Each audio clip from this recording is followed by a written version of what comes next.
In recent years, Arsenal have been getting their transfer business spot on, and it looks like it's going to be the same this summer. Benjamin Sesko to Arsenal Football Club is heating up. And you know me, I've done videos recommending transfers, and Benjamin Sesko is in nearly every single one of them.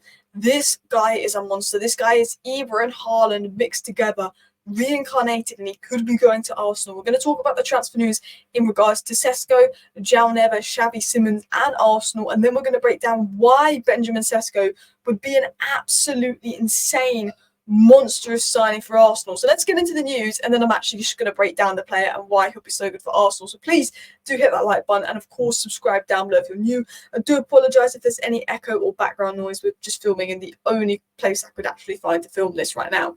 But it was said Mikel Arteta is a big fan of Benjamin Sesko and has communicated to the Arsenal board that he wants him as a priority, with the club deciding not to prioritise other options such as Gyökeres and Isak, sources have told Court Offside.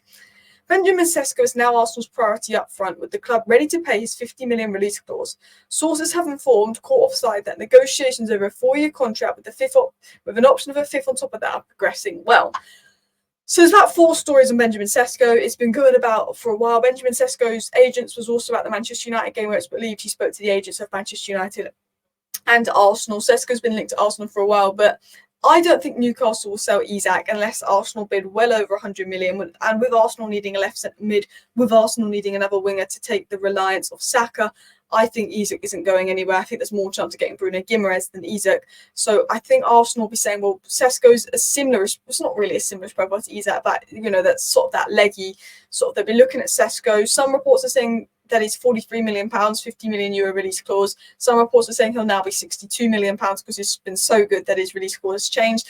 No one knows officially how much he will cost. But I think Gyökeres, you're looking at 100 mil. Isak, you're looking at 100 mil. Sesko could be 42 million or 62 million, which is decent prices. Højlund went for £64 million. Sesko's and Højlund was 20 last year and didn't have anywhere near the numbers Sesko has.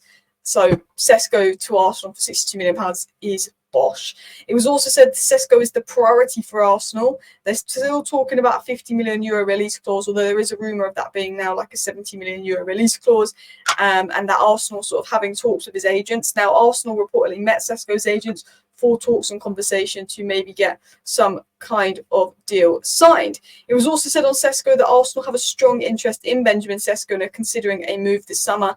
The Telegraph, which is normally quite credible, understands that rival suitors believe Arsenal are now in pole position to sign Sesko should they choose to formalise their interest, and that the Telegraph would then saying that his release clause is now £64 million, not 62, 64, and he has interest from United, Chelsea, and AC Milan. I don't think he'll end up at Manchester United. I think if he ended up at Manchester United as a Manchester United fan, we'd just star them.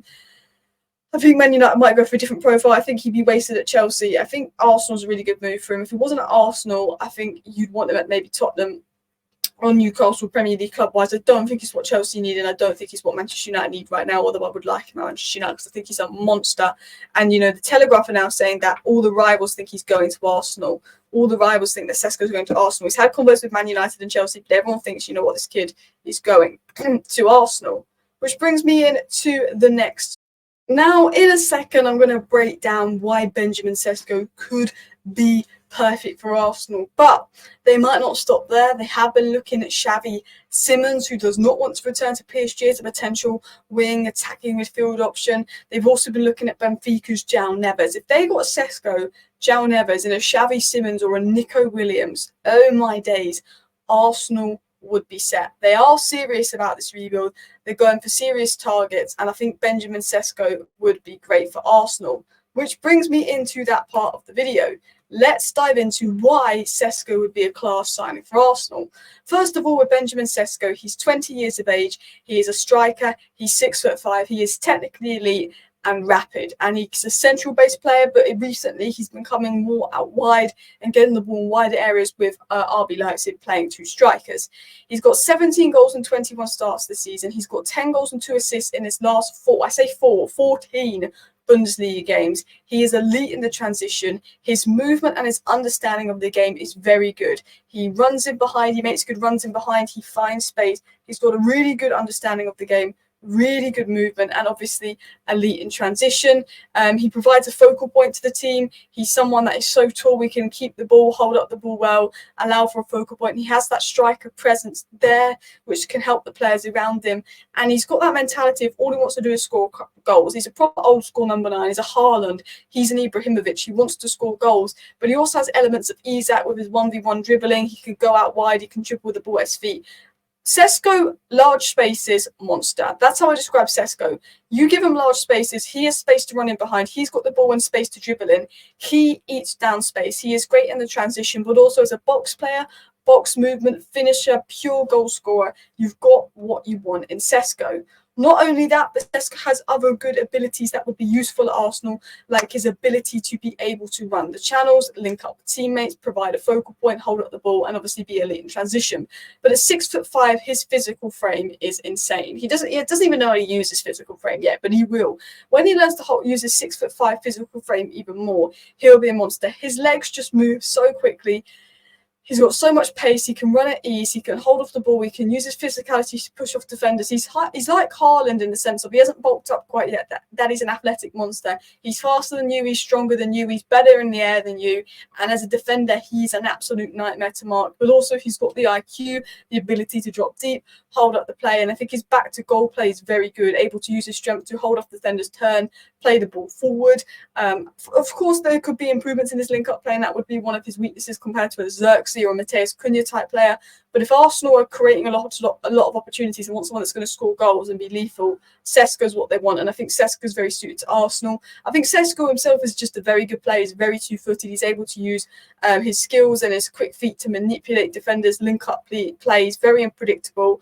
And he has the ability to score goals from tight angles as well. I think his close control is very, very good. His ability to keep the ball under control while dribbling, move his feet quickly, get by people, go one-on-one, dribble is very good. But also the most important thing is Sesko's proven, particularly in these last few games for RB Leipzig, that he's just a monstrous finisher. He is so good at striking the ball striking, finishing. And I think Arsenal, and they've created a lot of chances but haven't always put them in. Gabriel Jesus, I think, is a very good player. I do like Gabriel Jesus, but I think sometimes he misses those chances. He's not clinical. With Sesko, you've got someone a little bit more clinical. And what Sesko is described as is acrobatic. And I thought this picture and this picture of Ibra sums it up very well. Sesko could score the most acrobatic, cool goals at the coolest angles, which you might see in the future. He works so hard out of possession. And I think the fact that he presses well, he fights for the team, he's tactically very intelligent. Arteta wants someone that has good movement, that is unpredictable like Sesko, but also is very good in his pressing.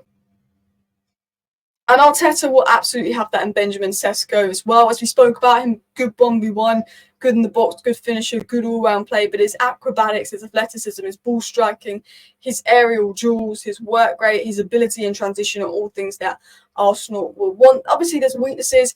Offside, he should be better with sort of timing his offsides, of course, and decision making. But when you're 20 years of age and decision making is one of your weaknesses, that's not really that big of a deal because that's something that can very much be coached. And one thing we know about Arteta is he's a very good coach. He's very good at adapting and developing players as well. The fact that he scored 29 goals in 2 seasons at RB Salzburg and has now managed to apply that kind of goal-scoring rate at RB Leipzig in a more difficult league, top 5 league, says a lot of him. And I think his athletic and dynamic qualities for a 20-year-old, the fact that he's scoring goals and getting those numbers in both clubs that he's played for, I think he could slowly apply to the Premier League. He often gets compared to Haaland, and that is due to the fact that he started at RB Salzburg, then moved to the Bundesliga. Haaland obviously hit the ground running a bit quicker than Sesko, but there was no striker at Dortmund when they signed Haaland, whereas obviously there was Werner, there was Poulsen, there was Loet, what's he called? Oh, the French guy, name's Pender, whatever he's called. There was a lot of competition, and Sesko obviously only started playing regularly now. He was sort of eased in. But for a player that's only started regularly playing probably end of January, 97% of the goals per minute, 81% of the non-penalty goals, non-penalty XG, sorry. So he's outperforming his XG compared to the average, as you can see there. You look at sort of things to successful take-ons in the higher percentiles, blocks, clearances, defensive work rate. He does the lot. And if you actually compare him to Erling Haaland here, you can see there's a few comparisons here, like passes into the box. Both aren't known for their passes into the box, but both are very strong when it comes to non-penalty goals, aerial. I mean, Sesko actually beats Haaland in non-penalty goals, aerials, and recorded passes.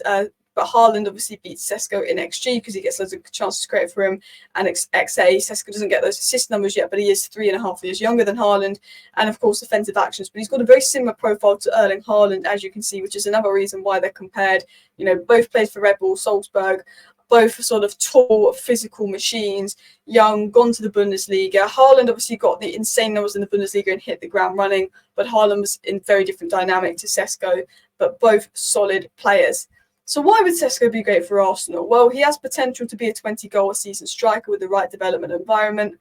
Havertz is in good form at centre-forward, and Arsenal are in a position to mould him as well.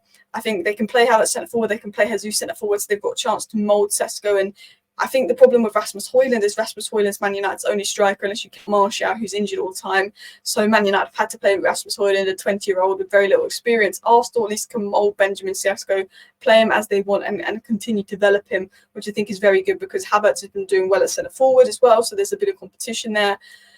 And Sesko won't complain about that because he was on the bench at Leipzig until January. Sesko obviously wants a Premier League move as well. And with Sesko, you've got an out-and-out striker who's got that goal-scoring instinct, which I think would be something Arsenal want. And he's just cheaper and more realistic than Isak. He could be a steal. He's hard-working. He's a young player that suits what Arteta wants to do. And he's an absolute menace in the box. So thank you for watching today's video. Please do hit that like button. And of course, subscribe down to ECILA Football if you're new. We will be covering all things transfers in the window ahead. So big up everybody tuning in. Please do hit that like button. Of course, subscribe down below if you're new. See you next time. Bye.